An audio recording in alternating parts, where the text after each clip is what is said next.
Hello friends, સ્વાગત છે તમારું મારા કિચનમાં। તો દોસ્તો, આજે હું સીતાફળની એક રેસીપી લઈને આવી છું। અત્યારે શિયાળામાં સીતાફળ બહુ જ સરસ મળતા હોય છે અને એકદમ મીઠા પણ હોય છે। તો આ સીતાફળની અનેક વાનગીઓ બનતી હોય છે, એમાંની એક વાનગી છે બાસુંદી। તો બાસુંદી આપણે લગ્ન પ્રસંગમાં તો ઘણી ખાધી હોય છે, તો એના જેવી જ આપણે ઘરે બનાવીશું। તો એના માટે મેં અહીંયા સીતાફળ લીધા છે। સીતાફળ આપણે પાકા લેવાના છે, અધકચરા કાચા પાકા નથી લેવાના। તો સૌપ્રથમ આપણે જોઈશું કે સીતાફળના બિયા કઈ રીતે કાઢવા। તો એના માટે સીતાફળના 2 ભાગ કરી લેવાના અને પછી વચ્ચેથી ચમચીની મદદથી આવી રીતે એનો પલ્પ કાઢી લેવાનો છે। એક બાઉલ લેવાનું છે, બાઉલની ઉપર આપણે આ રીતે ઘઉં ચાળવાની અથવા ચોખાની ચાળણી લેવાની છે, એનામાં જ આ પલ્પ આપણે એડ કરવાનો છે અને આવી રીતે ચમચીની મદદથી આપણે સીતાફળના બિયા જે છે એની અંદર એડ કરવાના છે, કાઢવાના છે। તો આવી રીતે બધા સીતાફળનો પલ્પ આપણે કાઢી લેવાનો છે ચાળણીમાં જેટલા પણ સમાય એટલા આપણે સીતાફળનો પલ્પ કાઢી લેવાનો છે અને પછી આવી જ રીતે ચમચીની મદદથી આપણે જે છાલમાં એનો પલ્પ ચોંટેલો એ પણ આપણે કાઢી લેવાનો છે। સીતાફળના બિયાને તમે ચોપરમાં પણ કાઢી શકો છો। ચોપરમાં આવી રીતે પલ્પ અંદર એડ કરી અને પછી લગભગ 30 સેકન્ડ જેટલું આપણે એને ફેરવવાનું છે અને બિયા અને આ પલ્પ અલગ પડે છે, પરંતુ મને એમાં થોડી ઝંઝટ લાગે છે કેમ કે એ પણ ચિતરાય છે બધું ચોપર રાખવું એટલા માટે। અને અહીંયા હું ઘણા બધા સીતાફળનો પલ્પ એકસાથે કાઢી શકું છું, એના બિયા અલગ કરી શકું છું, એટલા માટે મેં અહીંયા ઘઉં ચાળવાની ચાળણી લીધી છે અને સીતાફળ લગભગ મેં અહીંયા 4 સીતાફળનો પલ્પ એડ કર્યો છે અને એને આવી રીતે ચમચીની મદદથી પણ તમે કરી શકો, પરંતુ હાથથી કરીએ એ ફટાફટ થઈ જાય છે, તો હાથોથી જ હું અહીંયા પલ્પ અને બિયાને અલગ કરું છું।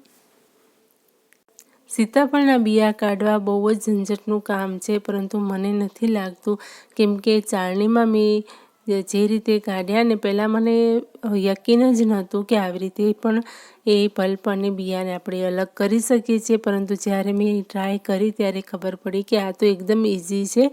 ચોપર કરતાં મને આમાં ઘણું જ ઇઝી લાગ્યું, એટલે હું તમને એક જ સલાહ આપીશ કે તમે ચાળણીમાં આવી રીતે બિયા અને પલ્પને અલગ કરી શકો છો। તો અહીંયા તમે જોઈ શકો છો કે બિયા જાતે જ એક સાઈડ બધા થતા ગયા છે, મેં નથી કર્યા આવી રીતે। તો બધા સીતાફળને આપણે વારાફરતી આવી રીતે 2 ભાગ કરી ચાળણીમાં એનો પલ્પ કાઢી ચમચીની મદદથી અને પછી હાથોથી આવી રીતે આપણે એને ઘસવાનું છે, એટલે તરત જ બિયામાંથી પલ્પ અલગ પડી જાય છે અને જે જાડો ઉપરનો ભાગ છે એ ઉપર રહે છે અને નીચેનો પલ્પ બધો નીકળી જાય છે। આ તમે જોઈ શકો છો કે તરત જ 1 મિનિટ પણ નથી લાગતી અને બિયા અને પલ્પ અલગ પડી ગયા છે। તો મેં ઉપરનો પલ્પ પણ આપણે કાઢી લેવાનો છે ચમચીની મદદથી અને અહીંયા મેં બધા સીતાફળનો પલ્પ કાઢી લીધો છે। હવે આપણે જાડા તળિયાવાળી કઢાઈ લેવાની છે અને 2 ચમચી જેટલું આપણે એની અંદર ઘી એડ કરવાનું છે અને પછી ઘીને આપણે આવી રીતે કઢાઈમાં ગ્રીસ કરી લેવાનું છે, જેનાથી દૂધ તળિયામાં ચોંટે નહીં। અને અહીંયા મેં 1.5 લીટર જેટલું દૂધ લીધું છે। સીતાફળનો પલ્પ હું વધારે એડ કરવાની છું, એટલે મેં દૂધનું પ્રમાણ થોડું ઓછું લીધું છે। અહીંયા 1.5 લીટર દૂધને મેં ગેસ પર મૂકી દીધું છે અને હવે આપણે એને હાઈ ટુ મીડિયમ ફ્લેમમાં આપણે એને ઉકળવા દેવાનું છે। દૂધ અડધું થઈ જાય ત્યાં સુધી આપણે આને ઉકાળવાનું છે। અને હવે આપણે બીજી સાઈડ જોઈ લઈએ। અહીંયા મેં મિક્સર જાર લીધું છે, એની અંદર અડધા કપથી થોડી વધારે ખાંડ લીધી છે અને 12 થી 13 નંગ જેટલા મેં અહીંયા કાજુ લીધા છે, એને પણ આપણે મિક્સર જારની અંદર એડ કરીશું અને પોણા કપ જેટલું મેં અહીંયા મિલ્ક પાવડર લીધો છે અને આ બધી જ વસ્તુઓને આપણે ફાઇન પાવડર બનાવી લેવાનો છે। કાજુ અને મિલ્ક પાવડર બાસુંદીને એકદમ ઘટ્ટ અને મલાઈદાર બનાવે છે, તો એ જરૂરી છે, એ જરૂરીથી એડ કરજો। અને મિક્સ પાવડર આપણે બનાવી લીધા પછી આપણે એની અંદર અડધી વાટકી જેટલું દૂધ ઉમેરવાનું છે। દૂધ મેં અહીંયા ઠંડુ જ લીધું છે, ગરમ નથી લેવાનું અને ફરીથી એક આંટો લગાવી લેવાનો છે મિક્સર જારમાં, જેનાથી એ સારી રીતે મિક્સ થઈ જાય।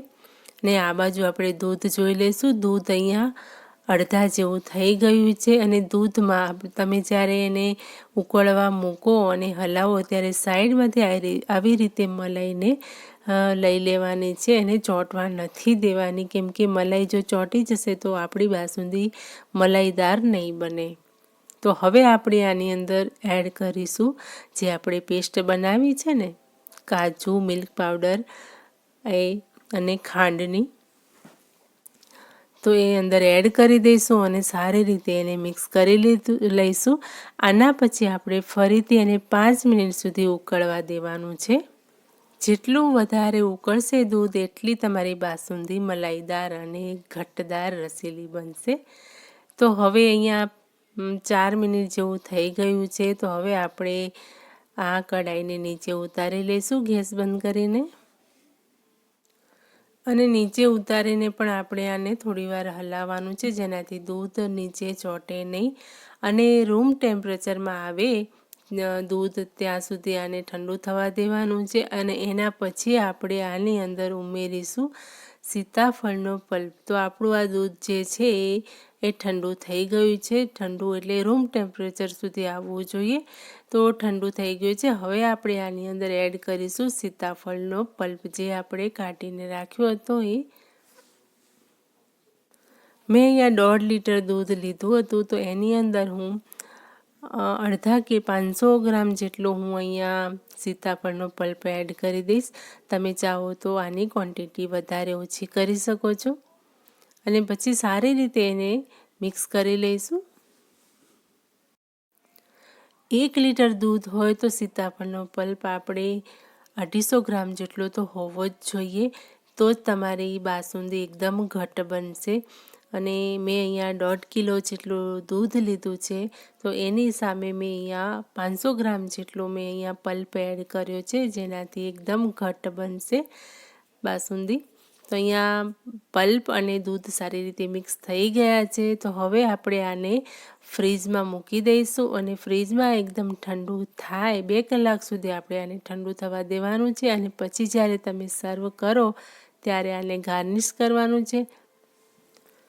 આ બાસુંદી કેટલી ઘટ્ટ બની છે, ક્રીમી મલાઈદાર બની છે. મિત્રો આ રીતે તમે એક વખત જરૂરથી ટ્રાય કરજો. અને હવે આપણે આ સીતાફળની બાસુંદીને આપણે સર્વ કરીશું. તો આપણે સર્વિંગ બાઉલમાં એને કાઢી લઈશું. એના પછી આપણે ગાર્નિશ કરવાનું છે. ગાર્નિશ કરવા માટે મેં અહીંયા પિસ્તા, બદામ અને કેસરના તાંતણા લીધા છે. તમે જે મનપસંદ ડ્રાયફ્રૂટ હોય એ તમે એની અંદર એડ કરી શકો છો. અને હા, અહીંયા મેં ઇલાયચી પાવડર સ્કીપ કર્યો છે. જો તમને પસંદ છે તો તમે ઇલાયચી પાવડર એડ કરી શકો છો. ઇલાયચી પાવડરને આપણે પહેલાં જ એડ કરવાનું છે. જ્યારે સીતાફળનો પલ્પ આપણે એડ કરીએ ત્યારે જ એમાં એડ કરી દેવાનું છે. 1-1.5 ચમચી જેટલું આપણે એની અંદર એડ કરીશું. તો અહીંયા મેં સર્વિંગ બાઉલમાં આપણી બાસુંદીને કાઢી લીધી છે અને સર્વ કરી છે. તમે જોઈ શકો છો જોતાની સાથે જ મોઢામાં પાણી આવે એવી મલાઈદાર ક્રીમી અહીંયા બાસુંદી બની છે. તો સીતાફળની બાસુંદી બનાવવા માટે જે મેં તમને ટિપ્સ કીધી કે બિયા કઈ રીતે કાઢવા, એક વખત એવી રીતે જરૂરથી ટ્રાય કરજો અને આવી રીતે બનાવજો. યકીન નહીં આવે તમને કે કેટલી સરળ રીતે અને ફટાફટ બની જાય છે, કંઈ પણ ઝંઝટ નથી. તો મિત્રો, જો તમને અમારી વાનગી ગમી હોય તો વિડીયો પર લાઈક કરજો, વધુમાં વધુ શેર કરજો. અને ચેનલ પર તમે જો નવા છો તો ચેનલને સબસ્ક્રાઈબ કરી બેલ આઇકન પર પ્રેસ જરૂરથી કરજો. હું આવી જ નવી વાનગીઓ લાવતી રહું છું.